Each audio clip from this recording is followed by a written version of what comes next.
Hi friends, అందరు ఎలా ఉన్నారు ఫ్రెండ్స్? నేనైతే బాగున్నాను. అందరు బాగుండాలని కోరుకుంటాను. ఈరోజు మనం అల్లం మురబ్బా ప్రిపేర్ చేస్తున్నామండి. అల్లం మన నిత్య జీవితంలో చాలా అవసరం అండి. డైజెషన్కి బాగా తోడ్పడుతుంది. ఉదయాన్నే కొంచెం అల్లం, కొంచెం ఉప్పు వేసుకొని తింటే మనకి దగ్గు, జలుబు అలాంటివి ఏ సమస్యలు ఉన్నా తగ్గిపోతాయండి. అలా తినలేని వాళ్ళు ఇలా అల్లం మురబ్బా లాగా చేసుకొని స్టోర్ చేసుకొని రోజు ఒకటి తిన్నా హెల్త్కి అయితే చాలా మంచిదండి. ఎలాంటి ప్రాబ్లం రాదు, జీర్ణక్రియ మెరుగుపడుతుంది, మనకి గ్యాస్ ట్రబుల్ అలాంటివి కూడా తగ్గిపోతాయండి. అలా అల్లంని బాగా శుభ్రం చేసుకున్న తర్వాత పొట్టు తీసేసి ఇలా చిన్న చిన్న ముక్కల్లాగా కట్ చేస్తున్నాను. ఈజీ ప్రాసెస్లో చేసుకోవచ్చండి ఎవరైనా. దీన్ని అయితే నేను చక్కెరతో చూపిస్తున్నానండి. కావాలి అంటే బెల్లంతో కూడా చేసుకోవచ్చు. ఓకేనా ఫ్రెండ్స్? ఇది మొత్తం ఇలా కట్ చేసుకున్న తర్వాత నేనైతే ఒక చిన్న కటోరడు అల్లం ముక్కలు తీసుకున్నానండి. ఘాటు ఎక్కువ తినేవాళ్ళు కాబట్టి ఇలా చేస్తున్నాము. మీకు అల్లం ఎక్కువ వద్దనుకుంటే హాఫ్ కటోరడు వేసుకుంటే సరిపోతుందండి. ఓకేనా ఫ్రెండ్స్?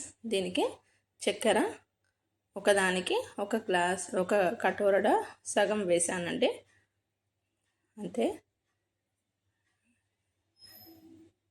ఒకటి ఇప్పుడు హాఫ్ వేసుకున్నారనుకోండి, ఒక కప్ వేసుకుంటే సరిపోతుంది చక్కెర. అది మునిగే వరకు వాటర్ అయితే వేసుకున్నాను. ఇది మొత్తం మనకి కొంచెం చక్కెర కరిగిన తర్వాత మనం అల్లం పేస్ట్, ఇప్పుడు అల్లంని అయితే ముక్కలు కట్ చేసాం కదా, అన్ని మిక్సీ జార్లోకి వేసుకొని పేస్ట్ లాగా చేసుకుందామండి. మొత్తం స్మూత్ పేస్ట్ కావాలి. ఓకేనా ఫ్రెండ్స్? ఇది బాగా మెత్తగా మిక్స్ చేసుకొని మనం ఇలా పక్కకు పెట్టుకున్నాం. మరియు చక్కెర కొంచెం కరిగి ఒక 5-10 నిమిషాలు మనకి కొంచెం మసలనివ్వాలండి. దాన్ని ఒక 5-10 మినిట్స్ తర్వాత మనం అల్లం ముక్కల్ని వేసేద్దాం. ఇందులో అల్లం పేస్ట్ని వేసేసి బాగా కలుపుకోవాలి. ఒక్కసారి అలవాటు అయిందనుకోండి తినేస్తారు ఎవరైనా. అల్లం మురబ్బా మనం ఇంట్లోనే చేసుకొని స్టోర్ చేసుకుంటే మనకి ఎప్పుడు కావాలో అప్పుడు తినేస్తే డైజెషన్కి కూడా చాలా బాగుంటుందండి. ఇది మొత్తం ఇలాగే కలుపుతూ మనం దగ్గర పడే వరకు చూసుకుందామండి. ముద్దలాగా కావాలి మనకి. ఇలా కొంచెం టైం పడుతుందండి, ఒక 20 మినిట్స్ పడుతుంది ప్రాసెస్ మొత్తం. 20-25 మినిట్స్. ఇలా కొంచెం దగ్గర పడింది చూడండి. ఇంకా కొంచెం అయ్యే వరకు వెయిట్ చేద్దాం. కలుపుతూ ఉండాలండి. లాస్ట్లో ఇలా మొత్తం కలుపుతూ మనం చూసుకోవాలి. ఇలా సిమ్లో పెట్టేసి ఇలా నురుగుల్లాగా వస్తుంది కదండి, ఇంకొక 5-10 మినిట్స్ పెడితే సరిపోతుంది. ఈ క్వాంటిటీకి మనకు 5-6 పీసెస్ లాగా వస్తాయండి.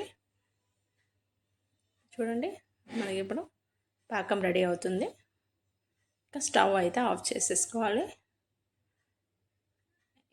నేను యాక్చువల్లీ ఒక ప్లేట్కి లేదంటే దానికి నెయ్యి అప్లై చేసి ఇది మొత్తం వేసి పల్లి పట్టీలాగా కట్ చేసుకోవాలండి, కోళ్ళతో చేసి. లేదనుకుంటే నేను చిన్న చిన్న ప్లేట్స్లలో వేసానండి, చిన్న చిన్న రౌండ్స్ లాగా రావాలని. అన్నిటికీ చిన్న చిన్న దానికి ఆయిల్, నెయ్యి అప్లై చేసేసి అన్నిట్లలో పెట్టేశాను. మనకి ఆరిపోయినాక ఆ షేప్ అనేది వస్తుంది. ఇలా మొత్తం అన్నిట్లలో వేసేసుకున్నాము. కొంచెం చల్లారినాక మనం గట్టి పడుతుంది కదండి, అప్పుడు మనకి ఈజీగా మోల్డ్లు వచ్చేస్తాయి. ఇవన్నీ ఒక 10-15 మినిట్స్ అలాగే పెట్టేసుకోవాలి. మనకి ఈజీగానే డ్రై అవుతుందండి ఇది. ఇలా మొత్తం అన్నిట్లలో చిన్న చిన్న ప్లేట్లలో వేసేసి కొంచెం ఆరబెట్టాము. లాస్ట్లో అవి త్వరగా వచ్చేస్తాయండి. లాస్ట్కి గట్టిపడింది కదా మనకి. చూడండి, ఇవైతే ఆరిపోయినాయి. ఇంకా కొంచెం సేపు పెట్టేద్దాం. ఈ చిన్నవి ఇంకా కొంచెం డ్రై అవ్వాలండి. డ్రై అవుతే మనకి ఈజీగా వచ్చేస్తాయి. లాస్ట్కి వేసినవి అయితే డ్రై అయిపోయినాయండి వెంటనే. అవి అయితే ప్లేట్లోకి తీసుకున్నాము. ఇలా టేస్ట్ కూడా చాలా బాగుంటుందండి, హెల్త్ కూడా చాలా మంచిది. మిగతావి కూడా డ్రై అయినాక అవి కూడా ప్లేట్లోకి అయితే తీసుకున్నాము. ఎంతో టేస్టీ అల్లం మురబ్బా అయితే రెడీ అయిందండి. వీడియో నచ్చితే లైక్ చేయండి, షేర్ చేయండి, ఎలా వచ్చిందో కామెంట్లో చెప్పండి ఫ్రెండ్స్. Thanks for watching.